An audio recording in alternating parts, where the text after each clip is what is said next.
लगता है सरकार किसानों को लाखों रुपए की मदद दे रही है, लेकिन दिक्कत यह है कि बहुत से किसानों को इन योजनाओं के बारे में मालूम ही नहीं है और इसी वजह से हर साल खेती में उनका खर्चा बढ़ता ही जाता है। तो चलिए आज इन्हीं योजनाओं को जरा विस्तार से समझते हैं। जी हाँ, 90% तक। सोचिए, ये वो सब्सिडी है जो सरकार कुछ योजनाओं पर दे रही है, जैसे कि सोलर पंप लगवाने पर। ये कोई छोटा मोटा नंबर नहीं है। इससे खेती की लागत बहुत बहुत कम हो सकती है। तो सवाल यह है कि भाई जब इतनी बड़ी सब्सिडी मिल रही है तो फिर ज़्यादातर किसान इसका फ़ायदा उठा क्यों नहीं पा रहे हैं?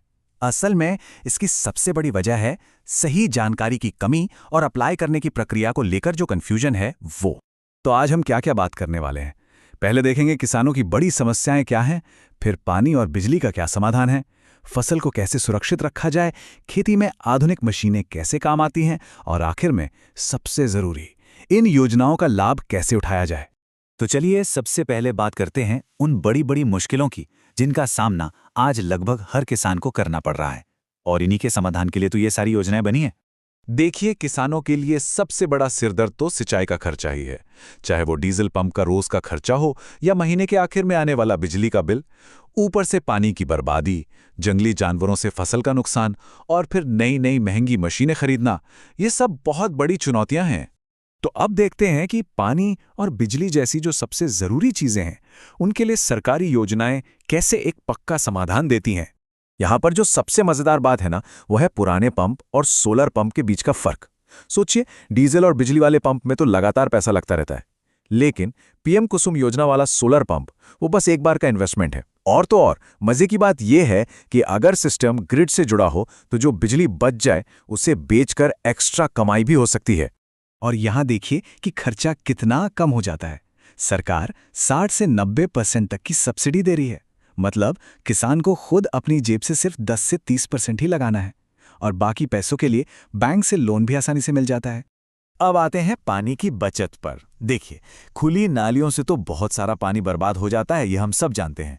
लेकिन अगर पाइपलाइन योजना अपनाई जाए तो 30 से 40% पानी बच सकता है, और अगर ड्रिप या स्प्रिंकलर सिस्टम लगा लिया तो ये बचत बढ़कर 30 से 50% तक हो जाती है।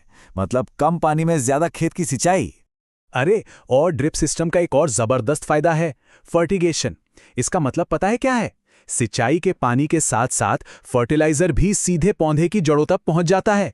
मतलब एक तीर से दो निशाने, सिंचाई भी हो गई और खाद भी डल गई। अच्छा, तो अब अगली बड़ी प्रॉब्लम पर आते हैं, जानवरों से फसल का नुकसान। देखते हैं कि इसके लिए सरकार की क्या योजना है।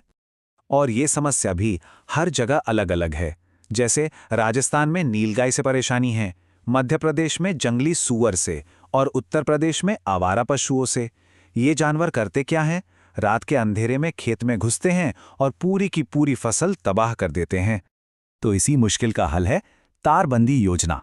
इसमें होता यह है कि सरकार खेत के चारों तरफ जाली या तार लगाने के लिए 40 से 70% तक का खर्चा खुद उठाती है। इससे फसलें एकदम सेफ हो जाती हैं। और सबसे बड़ी बात, एक बार तारबंदी हो गई ना तो समझिए 10 से 15 साल की फुर्सत। ना रात को पहरा देने की टेंशन, ना सुबह उठकर ये डर कि पता नहीं खेत में क्या हुआ होगा। चलिए अब बात करते हैं खेती में मॉडर्न मशीनों की। ये मशीनें काम को तो बहुत आसान बना देती हैं, पर भाई इनकी कीमत बहुत ज़्यादा होती है। सीड ड्रिल हो, कल्टीवेटर हो, रोटावेटर हो या फिर थ्रेशर, ये ऐसी मशीनें हैं जिन्हें खरीदना हर किसान के बस की बात नहीं। और यहीं पे काम आती है कृषि यंत्र योजना। एक उदाहरण से समझते हैं। मान लीजिए एक थ्रेशर मशीन है जिसकी कीमत है 1 लाख रुपए। अब इस पर 60% तक की सब्सिडी मिल सकती है। मतलब सरकार देगी 60,000 रुपए और किसान को अपनी जेब से लगाने होंगे सिर्फ 40,000 रुपए। और हाँ, जिन किसानों के पास कम जमीन है उन्हें भी निराश होने की जरूरत नहीं है। उनके लिए बने हैं कस्टम हायरिंग सेंटर। यहां से सब्सिडी वाले रेट पर मॉडर्न मशीनें किराए पर मिल जाती हैं। तो ठीक है, हमने समस्याएं भी देख ली और उनके हल भी। अब आते हैं सबसे जरूरी सवाल पर कि इन योजनाओं के लिए अप्लाई कैसे करना है। प्रोसेस शुरू करने के लिए ये 5 डॉक्यूमेंट्स एकदम तैयार रखने हैं। जमीन के कागज, आधार कार्ड, पैन कार्ड, एक पासपोर्ट साइज फोटो और एक मोबाइल नंबर। ये लगभग हर स्कीम में काम आएंगे। और अप्लाई करना कोई मुश्किल काम नहीं है। बस सारे डॉक्यूमेंट्स लेकर किसी भी पास के ऑनलाइन सर्विस सेंटर पर चले जाइए। वहां से इन योजनाओं के लिए आसानी से अप्लाई हो जाएगा। हाँ, एक बहुत ज़रूरी बात का ध्यान रखना है, सब्सिडी कितनी मिलेगी और नियम क्या होंगे, ये हर राज्य में अलग-अलग हो सकता है। इसलिए अप्लाई करने से पहले अपने राज्य के नियम कायदे एक बार अच्छे से ज़रूर जान लें। तो अब सवाल ये है कि इन योजनाओं का फायदा उठाकर खेती का भविष्य कैसा दिख सकता है? जाहिर सी बात है, जब लागत कम होगी, बचत ज्यादा होगी और पैदावार बेहतर होगी, तो खेती वाकई में एक फायदे का सौदा बन सकती है।